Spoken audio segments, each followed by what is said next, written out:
Salutations! Welcome, friend, to another episode of RWBY Review. Tonight, we're going to review the Black trailer, the one that introduced us to voice acting and one of the most controversial and divisive characters in the show.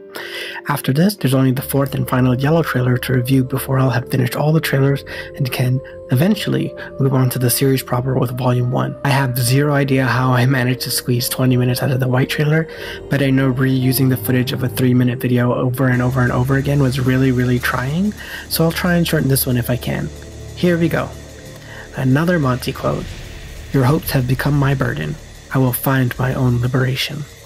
To me, this sounds like it's from Blake's perspective, and that she's buckling under the momentous expectations placed upon her, likely from Adam.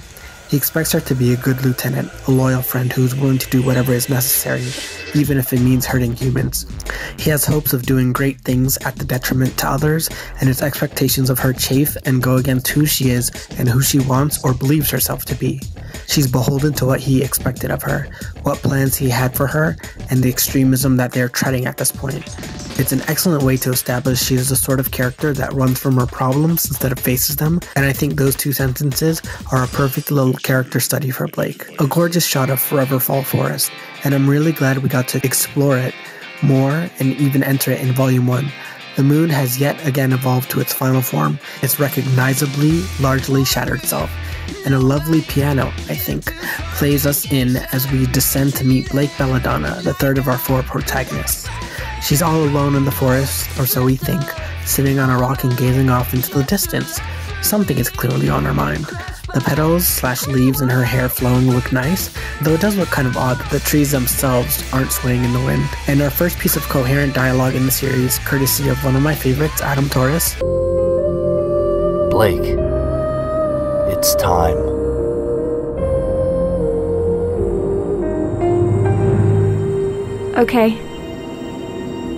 Okay, so the voice acting isn't the greatest, but I doubt these guys are professional voice actors and everyone has to start from somewhere. It's not bad, but could be better. But that's true of pretty much everything though, so take it with a grain of salt if you feel like it. Right off the bat, she has a really big bow. I wonder why. Also, she looks mysterious with all that black. The purple eyeliner only adds to that.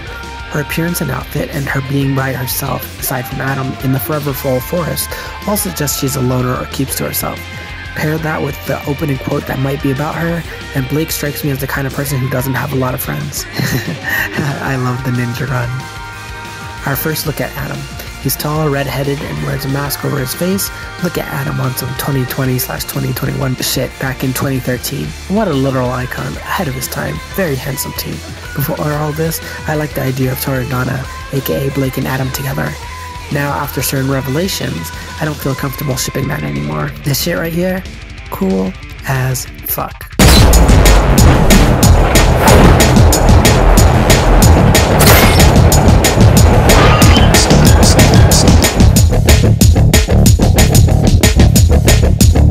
Looks like we're gonna be doing this the hard way. Don't be so dramatic. Look at the smile on her face. It's a fond smile. Tell me that she and Adam had a toxic relationship back here, or that she was willing to try to abuse her. It's clear the Adam is an abuser and abuses Blake storyline hadn't been thought up yet, and I posit it wouldn't until the very end of Volume 3 for reasons. But listen, I'm gonna try my very best not to be bitter. Watching the Black trailer is very hard for me every time I do it because I see things how they were before it all went to shit and went straight to hell. It's also incredibly embittering, but I'm not here to talk about that. If you want to hear my thoughts on the incredibly, absolutely missed opportunity and horrible botching of Adam's character, go watch my The Butchering of Adam Torres video essay. It's been out since October, so you can watch it right now if you want. This was sexy, incredibly sexy. As if Adam would ever answer to a fucking robot. And then he speed blitzes it and it falls apart when he sheathes his sword. Love that trope. He even took the time to hold a pose just like Pierre did back in Volume 1 after Team Juniper defeated the Deathstalker. Love it. They're so dramatic. I like that Legion and Knight looking at each other as though they're uncertain, like they're afraid of death or have feelings or thoughts. It's amusing. But then again, I guess like Penny also is a robot and she has feelings and thoughts, so maybe I feel bad for these guys. They're just getting slaughtered, but they don't have an aura or like soul, so I don't know. You see Blake's power in action. How did she do that? Turns out it's her semblance, Shadow. She can leave an empty copy of herself to take the hits so she doesn't have to. This is yet another clever clue to emphasize her fleeting nature and how she runs from her problems. Having that be so core to her character that it is exemplified in her semblance is genius character creation and development. Look at them working in tandem. Also, it's incredibly cool to block bullets with a sword. It's like the sword is always at a disadvantage because it's not as quick as a bullet or a gun. So for it to be quick enough to block and deflect bullets, that's some top tier cool shit, and I eat it right on up every time. Her sword was actually a sheath for a smaller sword. Fucking, like... You love it. You love it. I really love their teamwork and the synergy with which they work together. It's clear they know the other and how to work well with each other and avoid each other's attacks as effortlessly as breathing. This was good Tor and Donna content. Platonically, mind you. That kick was so disrespectful.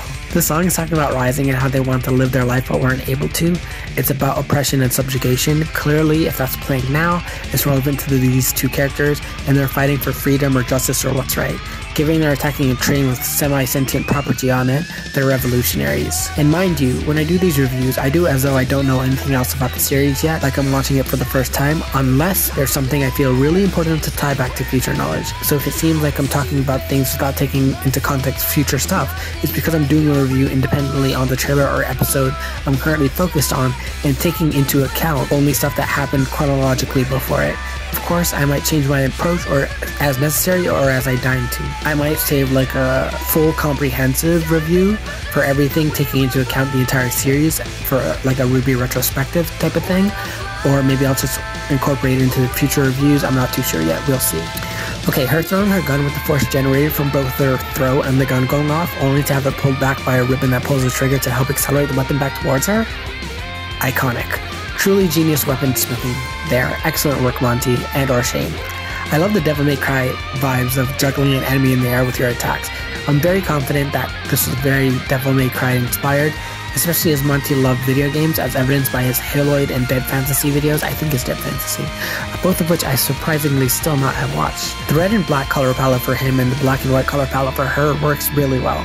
Their designs are both dominated by black, but they're both still unique and very attractive in terms of design. They stand out. It's very nice to see. Love that we see the spider droid subtly in the background. Anytime we see a revelation and it turns out that if you paid attention, you would have seen the groundwork for said revelation and foundation being laid right there before your eyes, I love that.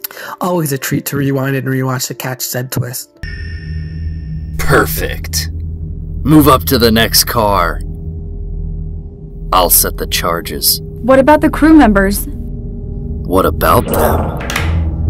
Okay, so obviously they're going for an Adam is the mortally questionable one, whereas Blake is the empathic one kind of situation, which is fine. This is the first real piece of characterization we get for them beyond either of them being really crazy good at fighting. This informs us of their viewpoints. Adam believes it's fine to hurt others so long as your goal is met, aka the ends justify the means. Blake believes the opposite in that it's not right to hurt others in pursuit of your goals, aka the means justify the ends. This is interesting because it posits them as philosophically diametrically opposed, with two viewpoints that are irreconcilable and cannot be accommodated or bypassed. You can't meet in the middle here. There's no resolving this one. Adam is willing to go the extra mile in pursuit of his goals, no matter how far it'll take him. Blake is not. And can anyone be surprised given that her characterization is fleeing from difficult choices and situations? Now we finally learn tall, dark, and red-headed handsome man's name. Adam. It's a good name. I've always liked it. Blake got swatted away like she was nothing, which is to demonstrate just how far above the other Atlesian Knights power level this spider droid is at. It's going to be a much tougher battle from here on out, and we are rooting for our heroes, or hero and anti-hero I suppose. Adam swatted away just as easily, so you know that he and Blake are outmatched. Back in my Toradana days, this right here would have been perfect ship fuel. It also makes me question why Adam would bother rescuing Blake if she's just another thing for him to abuse, but again, I'm not trying to devolve into a ranting raving madman right now. I've already said my piece on that, and I'm trying to shut up about it. It's just really, really hard, so please bear with me, because Adam was my favorite character ever, like, okay, whatever. I've always found this part really funny. We need to get out of here!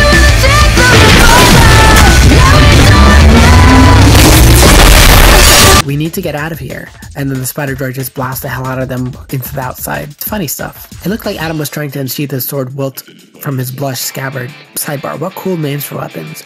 but he was unable to do it successfully. Still, good hustle, Adam. Nice try. Blake trusts Adam enough with her life to risk it on his word. That's some extreme trust. That kind of trust an abuser doesn't engender, but okay, whatever. Look at that cutie glowing red. Who's a cutie? You is, yes you is. Definitely one of the standout scenes in this trailer, and look at her with the moon as her backdrop, just like Ruby in the red trailer and Weiss in the white. One more and we can say bingo. This shows just how proficient Blake is with her semblance. Her timing and switching between attacks is keen, and she's definitely as prodigious as Osmond would go on to state she is in Volume 2. It's clear she had to fight to survive, as she said she did outside of the kingdoms. Now for the best shot in the entire fucking trailer.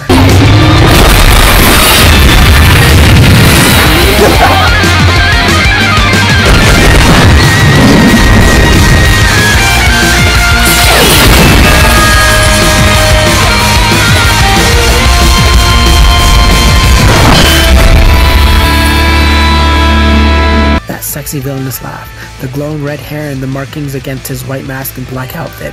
It looks cool as fucking shit, and a complete obliteration of a super powerful spider droid who had just been giving them trouble, and the complete transformation of the entire visual scene to solely red and black. Visual fucking poetic cinema. Okay, I've been a good boy all trailer long, so I think I deserve a treat and get to question some bullshit regarding Adam's later characterization, so here we fucking go. Here we see him run after Blake to catch up to her, and we see her standing on the next train car over. It's clear from Adam's extended head and silent, "don't go" gesture that she's about to leave. Both him and what we later learn in Volume 1 was the White Fang organization behind. Post Volume 3, the narrative of RWBY insists that Adam is Blake's abuser and that he was evil from the start, blah blah blah, and they really commit to that fuck up, so kudos to them for that, I guess. And Adam is canonically her abuser post Volume 3. I'm not here to argue otherwise. But look at it through the lens of the Black trailer. The original characterization and the groundwork for Adam and Blake's entire character, the canonical representations as these are the original and true depictions that everything else would build upon or detract from. These are the standard. Adam and Blake have done nothing and been nothing but benevolent towards each other, even joking and teasing as evidenced by Adam being dramatic and Blake teasingly calling him out on it. Blake trusts Adam with her life as she attacked the spider droid on his orders without a second thought once he told her to. He saved her from being killed by the spider droid as well. There's no indication of abuse between these two, and in fact, their synergy and teamwork indicates otherwise. But let's ignore even all of that. Let's ask two questions that need to be asked. 1. Why didn't Adam make that jump?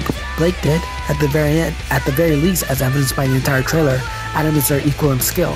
Why didn't he make that jump? He certainly could have. I refuse to believe that he is so skilled and powerful and capable in combat, only to be unable to jump a foot or two over to the next train car, that his equal in skill Blake did so with presumable ease. We even learned in Volume 3 that directly after this, he refused to go looking for her. Does that sound like someone intent on controlling and abusing someone else? Letting them go without any retribution? And 2, why is Blake still here? Why is she standing here? Why did she wait for him to conclude his business before saying goodbye?